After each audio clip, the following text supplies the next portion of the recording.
It's Dame time. Or should I say freak time? We just got to see Giannis pair with Dame for the first time ever. Same court, same team, all of it. It was nothing short of greatness. To see what he was able to do in that fourth quarter and a 39-point outing. Now, we got to break down this 39-point outing and see how these buckets came. Because I think the first thing I want to say is that he came out hot. Had 21 in the first half. Now, it wasn't an extremely efficient night for Dame, but I think the fourth quarter, I talked about the trade. When Drew Holiday was sent to the Portland Trail Blazers, he's now a Boston Celtic. I said, I like the trade, but I want to see what the shift is. And I talked about that particular shift. And what do I mean when I say a shift? Because we're trading an elite player for an elite player. I classify Drew as an elite player. He's an all-NBA defender, an all-star caliber guard. He was a top 3 player on the championship basketball team. So I say, okay, he's very good. What are we getting back? That's the most important thing. And when you get Dame, to see the shift, and I'm talking about this fourth quarter, that's what I mean when the shift. A guy who can elevate you in certain situations in those crunch time moments. You take the ball out of Chris Middleton's hands, you take the ball out of Giannis's hands, and now we say, Dame, go get it. Go tap into your clock, tap into your watch, whatever you want to do, and get us these buckets in crunch time. And I think to see him do that when he has a game, like I said, the jump shots weren't particularly falling. He's going to the rim. Some of those layups aren't going in. And he said, okay, I have the ability. I'm not just a good scorer. I'm a consistent scorer. I'm an elite scorer. I understand if I don't have a jump shot, which I can lean on, now I got to draw some contact. Now I got to get to the free throw line. And we're going to say, okay, maybe with some of the ticky-tack foul calls, I think when he's a superstar, you're going to get some of those calls. They are going to lean on the side of the superstar, even if it's marginal contact. They're going to say it still is contact, and I think there's some truth within that. But to say you get to the free throw line 17 times and to make all 17 of them when some of them were in the fourth quarter. Actually, looking at my statistics right here, the guy made 6 of 6 free throws in the fourth quarter. So that's huge, adding that into the game. And I think to see it now, the biggest play, and we're going to talk about the refs a little bit, how they impacted the game, because like I said, he got to the lane so many times, got to the free throw line.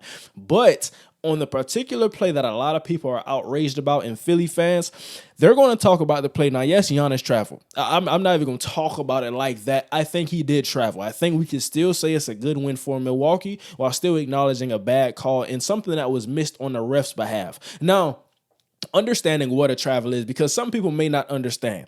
He missed that first layup, and then he gets his rebound. He airballs. Now, this is when we get into a situation where we say, okay, is it an air ball or did he lose the ball? Is he in a motion where he's trying to make a pass or he's trying to make a basketball move and he loses the basketball? Or is he taking a shot attempt and he's airballing the shot attempt because it goes over the rim? He catches his own rebound. I think that you're looking at it and saying, okay, I'm going to stay away because he can't touch the ball. If he touches the ball, it's a travel, especially if he catches it like he did. And to not call that in a situation, you kick it out to Dame, cash. Wide open three-pointer. I think that was a major swing in the game. And also, I do want to talk about Nick Nurse a little bit because to see Dame heating up like he did, once we get under about 4 minutes in that fourth quarter, the furthest guy from the basketball or send the blitz, hard help. We're not showing help and just hedging a bit. We're sending hard help, and we're actually doubling this guy. The same way that the Milwaukee Bucks, that they double team and beat in the first half, we're sending that hard help to Dame Lillard because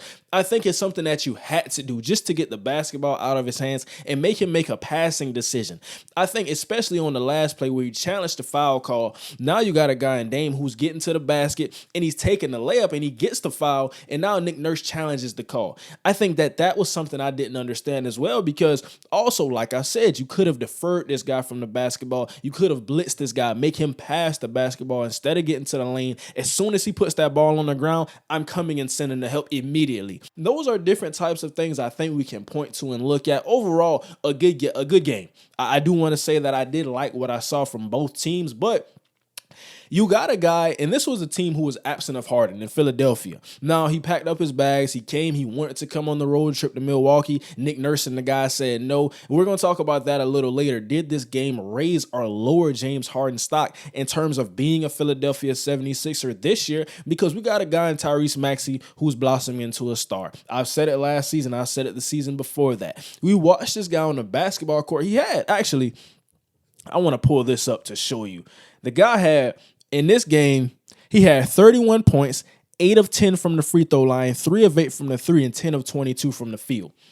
Those are elite stats, and I think he can do it with some consistency. This is a guy who I believe confidently can score north of 23 points a game. And then you have Embiid, last year's MVP. You pair that dynamic duo, and now we say, okay, who's coming along to the party? Because if you move off of Harden, you have to get some assets back to pair with this team. Now, you got PJ Tucker, you got Danny Green, DeAnthony Meltons of the world, and I'm looking at that, and I'm saying also Tobias Harris, he kicks and gives you 20. Kelly Oubre, he had an out-of-body performance. He kicks and gives you 27. Now, every game, you're not going to have 4 guys scoring over 20 points. That's just the realistic nature of the NBA. But I think to have guys who are capable, that's something that you have in your back pocket that Nick Nurse can stash and say, okay, if we need it, we got guys we can lean on who can score the basketball. DeAnthony Melton can score as well, although he didn't have north of 20. But getting back into the Milwaukee Bucks, I think it's critical to pay attention to the fact that they came out extremely hot, blazing. Like I said, Dame had 21 in the first half. You look at everything, they have a 9-point lead going into halftime. You got Bale Champ getting out there, like I said, Pat Connaughton, Jay Crowder.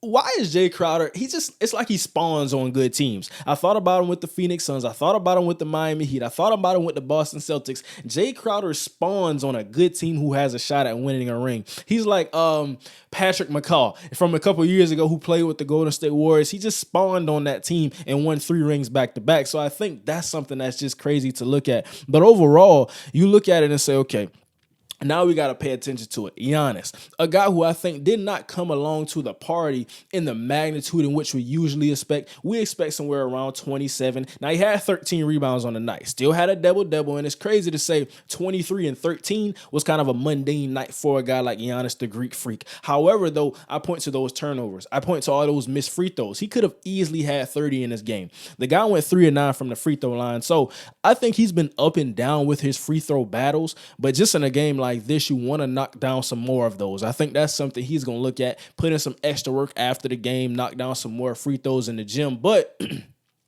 it's just huge to see getting back into the totality of the Bucks winning this one in a clutch fashion. You bring in a guy like Dame, and this is exactly why. To see what he did in the fourth quarter, to see what he did in the first half when the offense got stagnant. We see that the Philadelphia 76ers played some great defense in the first half. So it's some different things. They made some big-time runs, but when we look at it, Milwaukee was able to hold them off. Brook Lopez knocking down some big-time threes. Bobby Portis kicking in a little bit. I think overall, you still want to see some of these things, and it's all to say, even with a game like this, you win a one like this.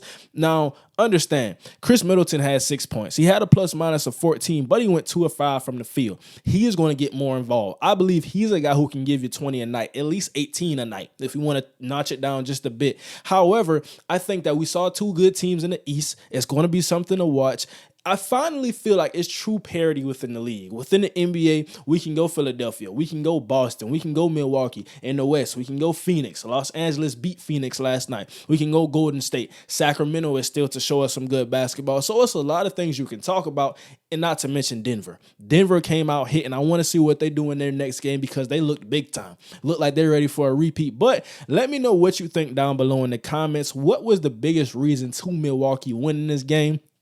I know some people are going to say refs. Some people are going to say Dame. Some people may say, Joel Embiid not having the performance that we thought he would have. And I think he played good in spurts, but just not stamping his name on the game, having a dominant output. Overall, though, like I said, let me know that down below in the comments. That's going to do it for today's show. We got some more basketball to talk about, really talking about Los Angeles versus Phoenix Suns. So we have some things on our list to talk about. So don't forget to like, comment, and subscribe to the channel for more content. And of course, we do the NFL as well. We're about to get a video out on that. That's going to do it for today's show. Thank you for watching as always. And now, yeah.